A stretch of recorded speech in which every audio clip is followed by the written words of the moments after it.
Le azioni della nostra magistratura sono sempre ben accette e penso che nel rispetto del fatto che il Tribunale poi emette le sentenze e non spetta a noi fare considerazioni, ma guardando da fuori dico anche che questa non è una novità, perché ricordo altre azioni, grosse attività della Procura di Venezia proprio in questo senso. Ovvio è che è inutile nascondersi dietro al dito, abbiamo già un processo nel quale siamo addirittura costituiti, come ripeto, in virtù di una legge regionale che tratta sempre questi fatti. C'è altra notizia oggi, penso che il substrato ci sia.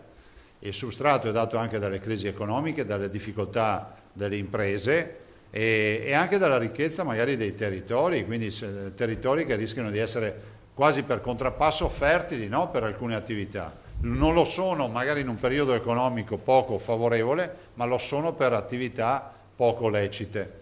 E penso che questo ci permetta di dire che non dobbiamo abbassare la guardia.